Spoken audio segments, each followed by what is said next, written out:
All right, what up, YouTube? This is Screw with Hellacious Buffoonery, V.O.D television. I don't know why I keep fucking that shit up. It's my own damn company, and I keep wanting to say V.O.D. V.O.D, Village of the Damn 735th Corporation Television. You know how we do, Hellacious Buffoonery.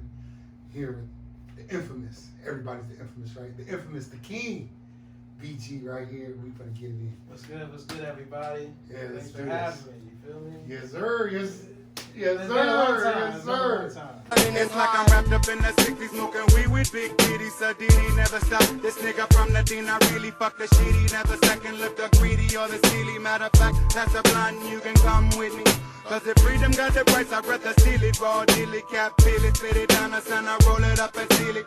Bottle and the steal it, crack the neck, the straight kill it. Yeah, the knife is not a knife until the flesh gets to feel it. Education, the art of war, peace, manipulation. Sneaking with them hoes, watching work the plantation. Upload like Haitians, lacerations and abrasions to frustrated warriors who can't remain patient. Should've fucked it when you stuck it, but you made love to it. Should've pimped it, but you sipped it when you gave love to it. But I keep slugs to it as the beat cause the salmon, broken necks and head cracks while the panties keep coming. So on your knees, take MCs and verbal wannabes. I make moves like the bass, like lower extremities. These lyrical Pharisees that they compare to me when the screw becomes a death that feeds on your short legacy.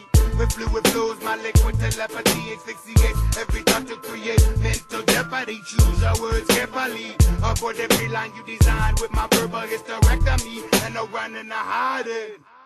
Let's Thanks do for this. having me. You feel me? Yes, sir. Yes, yes, It's sir. been a long time. Yes, It's been a long sir. time.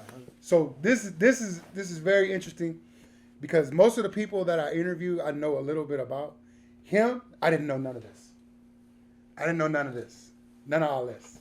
So we're gonna take a serious tour of this man's fucking studio. He's worked with a lot of fucking people that I didn't even know all this was about.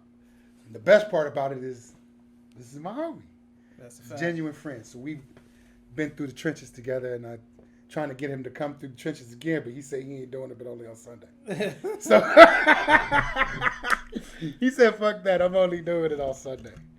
So again, set topics is the same thing: the good, bad, and ugly about being black men as we navigate and surface through this fucked up world that we're living in, and the conversation continues. So, my man, give him the floor. Tell him about yourself, VG. Well, I'm BG. Goes for Brian Goddard. I'm a mixing engineer. New York native, South Jersey representative. New York. And then got paid in LA. So I got best of both worlds, in my opinion. So I'm just out here, just making a name for myself because they said if you want to make real money, you have to come out west. So that's what I'm out here for. So that's the general rumor of the industry, or period, that if you want to make money, you got to come out here. Yeah, because the first thing what actually happens was, say that you're working with an artist on the East Coast and he gets a nice little buzz. Yeah. If they don't go to Atlanta, the next place they're going to is in LA. Yeah. And then they'll be there and then record it over there. So I started seeing that trend happen, and I was also seeing friends making that move to head out. Even with New York being the mecca of hip hop, and it's starting, everything kind of born and raised in New York. Yeah, the buzz will always happen in New York for say like a New York artist. Yeah. But most of the beats were coming from Atlanta, and then when you want to be famous, you're going to LA. Really? Yeah. So LA is where the fame kicks in. Yeah, so it was like This you nigga's have the option. It's funny because y'all say it's not, but I was like, Yeah, because like out here, like we're out here. Ain't nobody. We ain't famous. I came out here. I mean, infamous, but not famous. So I came out here and it was just, I saw these opportunities where it was like even people that moved out here trying to become something just to change their life. Yeah. It was a night and day difference versus like being in Philly and Jersey and New York. So you're like, oh, people moved out here and I was meeting people that's like from the hometown. Yeah. So I'm like, well, damn, this is pretty fucking funny how this is kind of seeing it's like a reunion then. Yeah, so then you're like, oh, yo, you out here? They're like, yeah. I was like, I just got here. And then that's when you start seeing how people really move. And then you like, oh, y'all ain't really about nothing. Yeah. But when it comes to work-wise, yeah. All right, cool, I get it. And then you just got to move up in the rankings. So yeah. That's the biggest thing. That's wild. Yeah. Because Cash was saying that. Yeah. He was saying like, yeah, coming from Pittsburgh, like you got to get out. Everything comes out to the West Coast. Yeah, it really does. I didn't believe it. I was so against it. I was like, why would I go? I'm on the best coast. And then I was like, and then if I want to go to Atlanta and Florida, then I can do that. Yeah. I mean, that's how I figured it. Like when we were out here, we was trying to go to New York to see it in New York. Because like, you remember Ice Cube, they all went to New York and that's when he blew up. Yeah. Well, so everybody that's where most figuring, of the business meetings are going to be held at. Well, see, everybody's figured out here, well, not everybody, but we figured out here, we have a pretty good underground that you can stay fed on. Mm-hmm.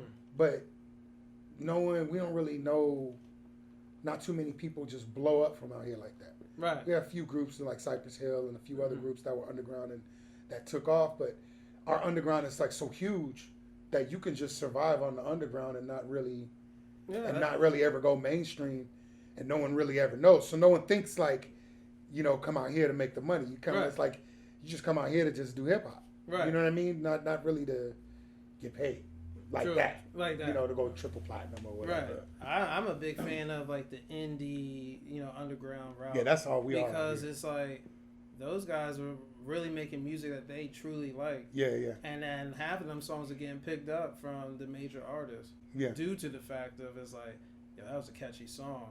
I might have to do a feature on it, but I'm gonna take normally most of the pub or something like that due to the fact of who that artist is. So like Drake is notorious for that. Yeah. He turned a lot of artists that we didn't know about, but the songs were catchy. Yeah.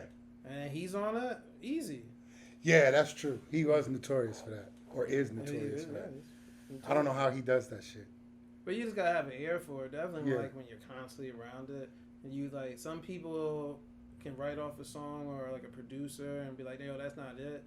But if you're a person that can sit there and pull off like a Diddy or Quincy Jones, like and Dr. Dre, like if you can nitpick it and then fix it, that's what really would make you like a real strong music producer overall.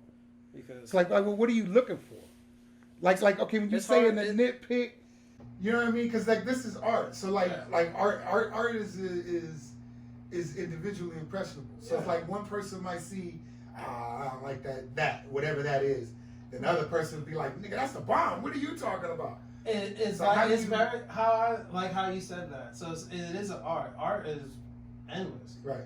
But it's more like I'll look at it like, oh, I saw what you did here. Instead of you use green, you should use blue because it would match with this. Right. That's what I'm like. That's how I'm going at it. Right. And then when they'll do it, they're like, oh, yo, you're right. And I'm like, yeah. I was like, I'm just like giving you like I'm giving you a number because I see what you was trying to do. I'm not dismissing the song. I'm just saying like, oh yo, if you move this to here, because then this will open up this. Yeah. And that's how kind of like how I got into like engineering, but the engineering been bringing me more on the producing side because as an indie producer, I wouldn't say I'm freelance because that sounds like someone that's just started. Yeah. I've been doing this for way too damn long. That's what we get ready to get into in a minute. Go ahead. So, like, dealing with artists that don't know or producers that don't really know like how to add their certain instruments or elements to the song is more like, hey, yo, I hear your song now. Try this. I like to give suggestions, and then I'm like, and let them still have full range of control of their song. Right, of course. But I'll give them like what I think I hear. I think it's missing this or this. And then the producers I work with would normally go back, and then they were like, yo, you was right, and then they allow me to do this. Right.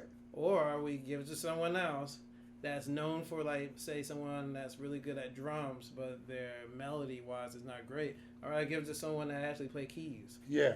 And then have them. So you'll bring in other instruments and other I'll bring in people. Artists or other musical players. I like to bring everyone together because that's how music really gets created. Like sending an email, I don't want to go that route.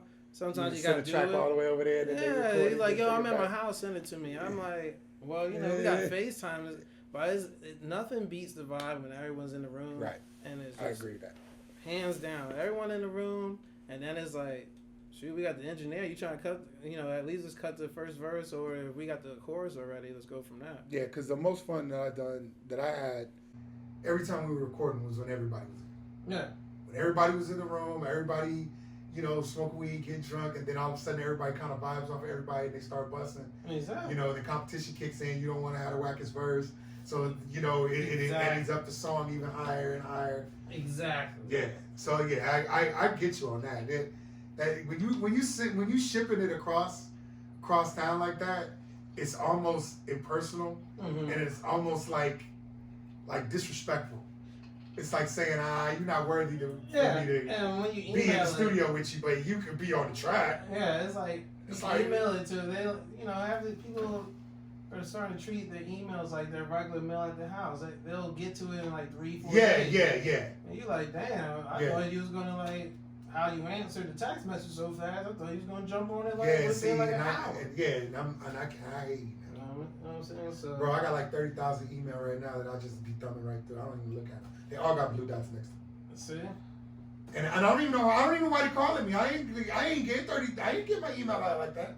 But you get the spam, you get all that bullshit that comes in there, and it's like, man, fuck this.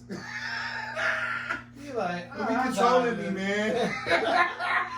You like, what is this? You can't be controlling me, telling me what to do, man. I don't like. What was it? One job, I was fucking with this one job. She's like, you gotta check your email. I'm like, no, I don't. Yeah, you're like, well, you gotta check your email. I'm like, look, if you're gonna tell me that I gotta be on there looking at my email, well then, man, I'm gonna go get me another job. This is bullshit. Yeah. You're not gonna have me stuck in front of a computer waiting for you to email me. I'm not doing it. Yeah, no, text me that you email me so I can look. Then I'll go look. Yeah. And then I might, if it's you, if it's you that's texting me, I don't know. I might want to. It's the job, bro. I might have to check this email out. Trust me, I'll be seeing the job on WhatsApp. I'm like, ignore that. You're like, keep it moving. So is that how everybody contacts you through like pretty much emails and WhatsApp or whatever? Email, IG. It's funny that they be DMing you over IG. Yeah. Yo, B, come work on this track. Because I had a great friend of mine. He said to me, he was like, yeah, you know, it's funny that a lot of people don't know about marketing, but you know, IG is or Facebook, Twitter, any social media platform. Yeah. You posting now these days is like, if you don't post, it's like out of sight, out of mind. So it's like nowadays everybody. I literally went with a schedule and a story, and because I always post like me in the studio or recently me on my motorcycle, stuff like that.